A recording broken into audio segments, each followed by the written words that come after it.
आजची ही रेसिपी मी आमच्या पद्धतीमध्ये बनवलेली आहे। तर आमची ही कुठची पद्धत आहे हे मला तुम्ही कमेंट बॉक्समध्ये नक्की सांगा। नमस्कार, तुम्हा सर्वांचं माझ्या यूट्यूब चॅनलवरती मनापासून स्वागत। आज आपण बनवलेली आहे दुधीची भाजी आणि ही दुधीची भाजी मी लसण आणि मिरेवर बनवलेली आहे।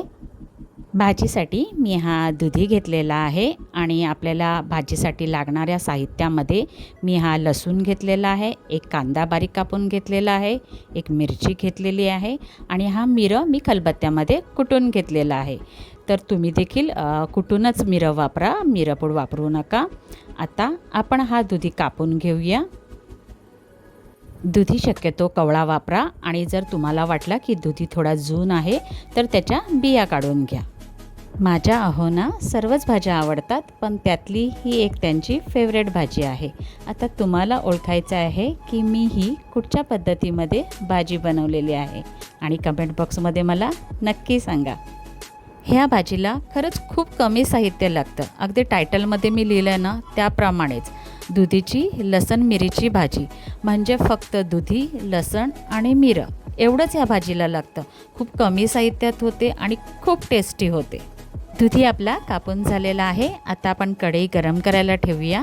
आता कढई गरम झाली, त्यामध्ये मी थोडं तेल घातलं। आता त्यामध्ये थोडं हिंग घातला आणि थोडा जिरा घातला। आता ही मी मिरची अशी मी लांबट कापून घेतलेली आहे। आता ह्यामध्ये घालूया लसूण आणि बारीक कापलेला एक कांदा। आता हे सर्व आपण तेलावर परतून घेऊया।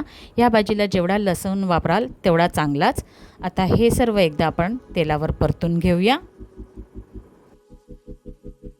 आता ह्यामध्ये घालूया आपण मिरं। आता मिरचं प्रमाण देखील तुम्हाला भाजी किती तिखट हवी आहे त्याप्रमाणे घ्या आणि आता एकदा सर्व आपण हे तेलावर परतून घेऊया। आता ह्यामध्ये घालूया हळद आणि हळद तेलावर परतून झाल्यानंतर आपण ह्यामध्ये घालूया दुधी।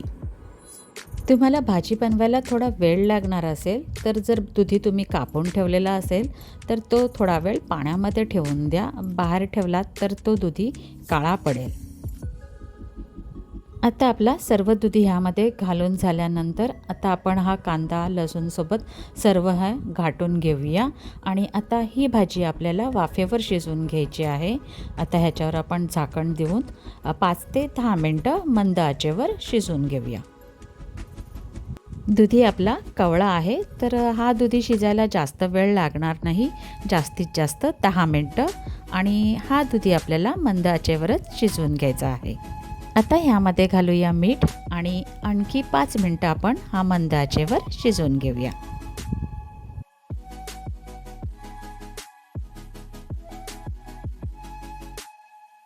दुधीची भाजी आपली शिजलेली आहे। आता आवडीनुसार आपण ह्यामध्ये ओला नारळ घालूया, थोडी कोथिंबीर घालूया आणि गरमागरम सर्व करूया। आजची आपली ही व्हिडिओ तुम्हाला जर आवडली असेल तर नक्की व्हिडिओला लाईक करा आणि आपल्या चॅनलला सबस्क्राईब करायला विसरू नका। थँक्यू।